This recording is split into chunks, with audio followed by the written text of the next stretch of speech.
Oke guys, jadi ini ada berita terbaru ya guys terkait Lesti Kejora dan juga Semi Simorangkir ini menjadi saksi uji materi UU Hak Cipta. So seperti apa gitu ya, kita lihat langsung videonya. Yang mulia Majelis Hakim Mahkamah Konstitusi yang saya hormati,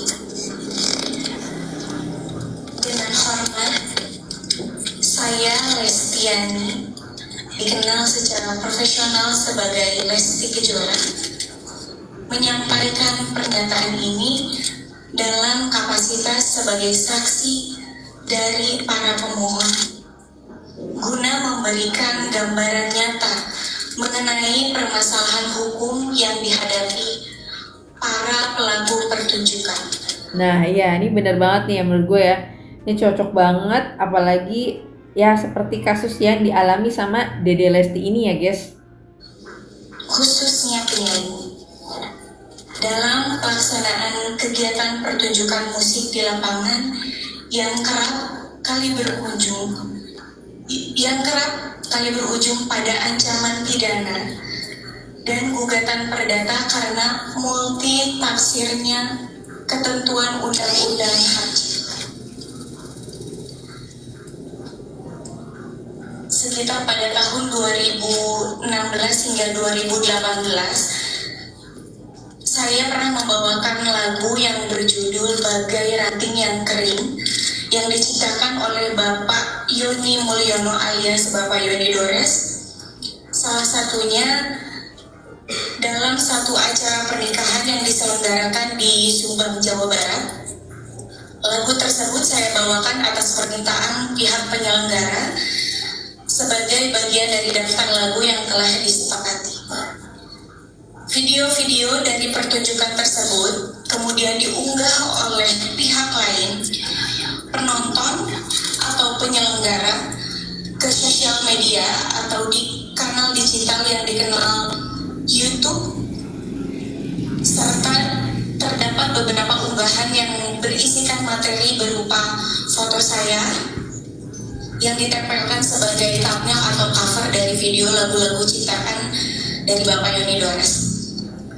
Saya dan pihak manajemen tidak mengetahui atau menyetujui proses unggahan tersebut maupun elemen visual yang digunakan oleh pihak lain. 8 tahun kemudian, tepatnya pada tanggal 1 Maret 2025, saya menerima surat somasi dari kuasa hukum pencipta lagu Bapak Yoni Dores yang menyatakan bahwa saya dianggap telah mempertunjukkan karya cipta tersebut tanpa izin langsung dari penciptanya. Di dalam surat somasi tersebut, saya bahkan dituding telah melakukan pelanggaran ketentuan pidana dalam Undang-Undang Nomor 28 Tahun 2014 tentang hak cipta. Tidak berhenti sampai di situ, pada tanggal 18 Mei 2025, saya mendapatkan informasi bahwa Bapak Yoni Dores secara resmi telah membuat laporan polisi terhadap diri saya ke Polda Metro Jaya dengan tuduhan melakukan pelanggaran hak cipta atas penggunaan lagu ciptaannya tanpa izin. Hal ini menimbulkan perspektif negatif terhadap diri saya, karena dengan adanya laporan tersebut, saya seakan-akan telah melakukan pelanggaran terhadap Undang-Undang Hak Cipta, sekaligus menunjukkan kegambangan norma hukum terhadap pelaku pertunjukan seperti saya. Saya sebagai penyanyi profesional, saya rutin diundang untuk tampil di berbagai acara, pernikahan, konser, pertunjukan panggung, dan kegiatan publik lainnya. Dalam praktiknya, daftar lagu yang saya bawakan selalu disusun atas permintaan dari klien atau pihak penyelenggara acara. Biasanya saya menyanyikan lagu sekitar 6 atau sampai 8 lagu dalam satu pertunjukan, kurang lebih separuhnya adalah lagu milik saya sendiri dan sisanya adalah lagu milik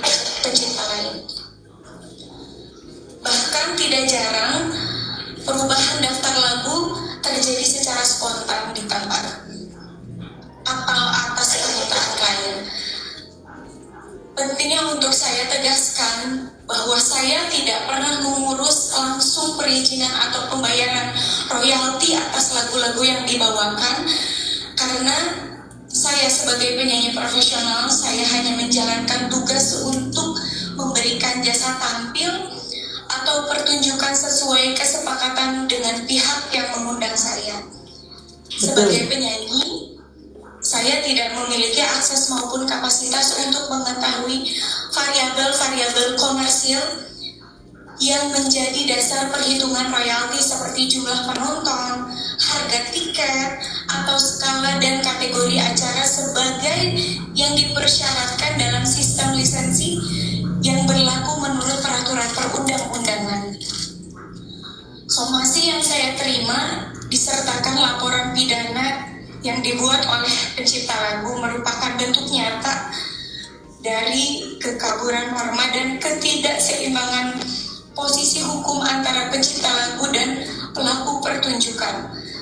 Hal ini memperlihatkan betapa lemahnya perlindungan terhadap hak terkait, khususnya bagi pelaku pertunjukan seperti saya, yang sebenarnya hanya bekerja sebagai profesional berdasarkan kontrak kerja dengan penyelenggara acara. Jika penyanyi yang hanya menjalankan tugasnya sebagai pelaku pertunjukan dapat dituduh melanggar hukum pidana hanya karena membawakan lagu populer, maka praktik ini menciptakan kebiasaan buruk bagi dunia pertunjukan dan industri hiburan nasional. Bahkan dalam kondisi di mana lagu dibawakan secara sah tanpa eksploitasi ekonomi pribadi atas lagu tersebut, ancaman pidana tetap dapat digunakan secara sepihak oleh pencipta. Dan bahkan sampai saat ini, izin yang mulia, saya masih digantung sebagai terlapor dan itu sangat berdampak negatif sekali kepada saya selaku. Ini tambahan ya? Betul Pak, ini tambahan, izin sekali Pak. Saya juga ingin kejelasan. Di media saya mendengar bahwa saya akan dihadirkan sebagai saksi atau dipanggil atas pelanggaran hak cipta, tapi sampai detik ini belum ada kejelasan. Jadi saya mohon sekali bantuannya untuk kasus saya ini terkhusus. Terima kasih. Assalamualaikum warahmatullahi wabarakatuh. Oke guys, jadi itu dia tadi ya guys, penjelasan juga dari Dede Lesti, terus juga terkait kasus yang dialami. Dan memang ya seringkali gue bikin video kemarin, harusnya dari pencipta lagu, dari penyanyi itu ya simbiosis mutualisme. Cuma kadang nih ya juga kita lihat kalau pencipta lagu tuh juga ya bisa menggunakan undang-undang ini ya, bisa menggunakan dasar hukum ini untuk melakukan tindakan yang semena-mena, yang akhirnya dirugikan siapa? Ya penyanyinya gitu loh. Dan kasus yang baru juga nih ada muncul, tadi gue sempat lihat itu Migacoan ya guys, itu juga sama tuh kena pelanggaran hukum dimana terkait dia itu memutar lagu-lagu yang punya hak cipta. Nah, tuh mulai rame juga netizen berkomentar kalau kayak gitu mending muter lagu bahasa Inggris aja, nggak usah diputer bahasa Indonesianya. Yang akhirnya juga berdampak juga sama lagu itu ya. Padahal mungkin tujuannya baik untuk mempromosikan, makin banyak orang yang denger lagunya, semakin banyak orang yang suka, otomatis juga semakin banyak keuntungan yang didapat sama penyanyinya dan juga penciptanya. Cuma ya kadang ya gue juga lihat sih ada beberapa mungkin pencipta lagu ini yang ya kalian bisa tahu sendiri lah gitu. Jadi mungkin dia ngeliat kesuksesan Dede Lesti nggak bisa dia ikuti gitu ya, nggak berbarengan nih, kok Dede Lesti kayak lebih menonjol dibandingkan dia sebagai pencipta, dia nggak terima dong gitu. Mungkin ya ada sisi seperti itu, tapi kan nggak bisa kayak gitu juga ya, namanya penyanyi itu kan fleksibel, bisa kemana-mana ya guys. Penciptanya bisa ganti-ganti yang ini. Pencipta pun juga bisa gonta-ganti, penyanyi yang ini nanti mau ditunjuk ini. Tapi kalau dia sudah kayak gitu, menurut gua ya next bakal jadi bumerang buat dia juga. Kalau one day lagunya dia nggak akan ada yang mau bawain gitu, sekalipun viral gitu ya, orang pasti ngeri ya. Makanya menurut gua untuk undang-undang hak cipta ini perlu benar-benar dikaji dan perlu mengundang untuk orang-orang yang benar-benar terjun ke dalamnya ya guys, bukan orang-orang yang cuma tahu prakteknya, cuma ya satu sisi dia tapi tidak dari pelaku utamanya gitu ya guys. Makanya ini uji material ini menurut gua bagus sih, biar penyanyi-penyanyi apalagi mungkin yang lagi kena kasus ataupun bermasalah tuh bisa speak up juga untuk bisa jadi pertimbangan gitu loh ya guys, dan tidak ada bias gitu dari maksud pasal per pasal itu. Saya juga ingin kejelasan. Ini ya kurang lebih hampir sama tadi guys. Di media saya mendengar bahwa saya akan dihadirkan sebagai saksi atau dipanggil atas pelanggaran hak cipta, tapi sampai detik ini belum ada kejelasan. Jadi saya Enggak, apa lagi mau dimuin dong? Oke, menanggapi yang saya telat ini. Ya, saya telah datang, tapi memang saya kan hari ini cuman istilahnya mendukung teman-teman yang menjadi saksi. Seperti Kak Arman bilang, mudah-mudahan langkah kita ke Mahkamah Konstitusi ini membuahkan hasil. Kita cuma mengejar dua sebetulnya. Targetnya adalah mendapatkan kepastian hukum, siapa yang mesti bayar, performing rights, dan bagaimana mekanisme yang seharusnya dalam izin menyanyikan sebuah lagu dalam konteksnya juga performing rights. Cuma dua itu. Mudah-mudahan melalui langkah ini ada kepastian bukan cuma buat kita penyanyi yang udah terkenal gitu, karena ini menyangkut semua penyanyi, termasuk anak-anak muda yang baru belajar nyanyi, mau pentas di pensi, semuanya kena. Makanya kita perjuangkan itu. Kira-kira begitu. Terima kasih. Lancar, dan saya juga sangat senang diberikan kesempatan untuk bisa menjadi saksi di sidang Mahkamah Konstitusi. Ya mudah-mudahan apa yang tadi saya sampaikan juga Om Seni sampaikan bisa menjadi pertimbangan yang baik untuk kedepannya. Lesti tadi sempat curhat masalahnya sama yang dioleh sedalam, kemudian juga merasa digantung soal satu. Tapi itu dampaknya didapat apa? Banyak karena kan ya itu kan hal yang tidak baik ya gitu ya. Siapa yang siapa yang nyaman kalau menjadi terlapor terus gitu. Pengennya kan cepat selesai, cepat ada solusi apapun ya. Kalau memang cara penyelesaiannya harus bersilaturahmi ya, apapun caranya lah ya. Saya berharap ini cepat selesai. Amin. Dampaknya banyak pekerjaan. Ya kalau soal itu bersyukur aja, alhamdulillah. Cuma lebih ke tidak ya, kenyamanan hati, kenyamanan saya pribadi aja gitu sebagai masyarakat Indonesia menjadi terlapor terus.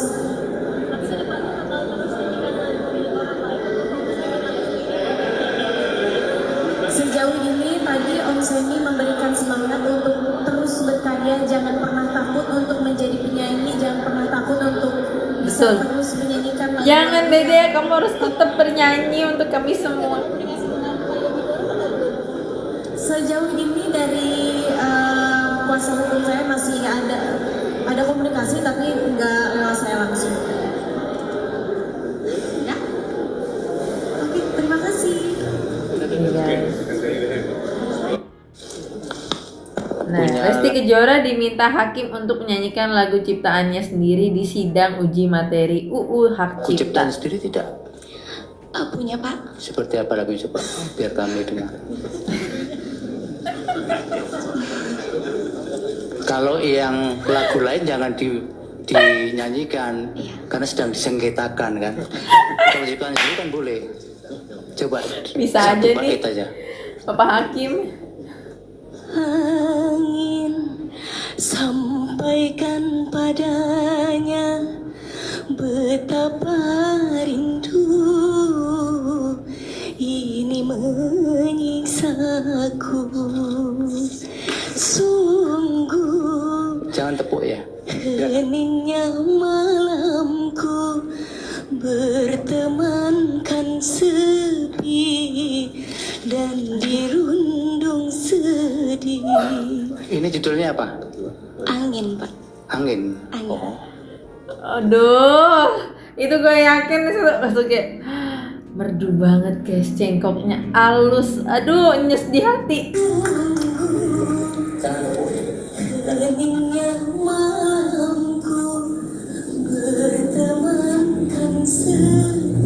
Ini masih sama juga guys, cuman dari sisi yang berbeda ya. Ini judulnya apa? Angin. Angin. Kalau Semi yang kita sendiri ketika di Krispatnya ada lagu yang bagus itu. Tapi yang ciptaan Semi sendiri Kebetulan yang di lagu di Krispati saya menciptakan ada beberapa lagu tapi dengan gitarisnya, tapi memang waktu itu keputusan memang kita pilih supaya Oke, potongannya ya guys. Selesai sidang terkait hak cipta pada hari ini, Lesti Kejora rilis MV Ada Yang Punya. Yuhu, apakah ini pertanda kalau nyanyi lagu dari si Anu itu harus hati-hati karena dia yang punya lagu. MV Ada Yang Punya tayang hari ini di channel YouTube 3D Entertainment jam 16.00 guys. Jujur gue belum nonton ya, tapi ini udah ada yang ngupload duluan guys, coming soon. Lagu baru Lesti Kejora Ada Yang Punya.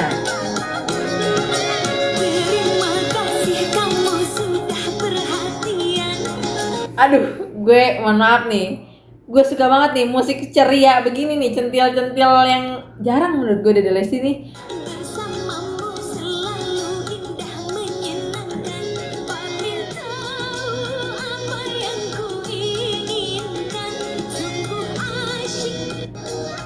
Oke, jadi penasaran guys siapa yang nyiptain, karena gue memang belum ini ya nyari tahu juga. Ini tadi nggak sengaja pas lagi nyari-nyari tentang Dede Lesti muncul ini guys tuh ya.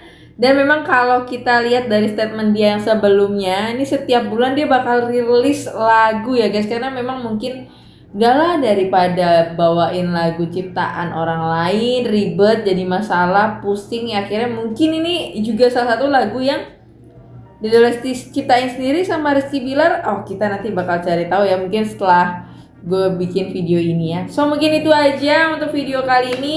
Dan kalau ada salah-salah kata dalam video ini gue minta maaf. Dan gimana juga menurut pendapat kalian ya terkait mungkin UU untuk hak cipta, terus juga untuk MV terbaru dari Dede Lesti Ada Yang Punya, apa berkaitan dengan lagu yang ono katanya gitu ya.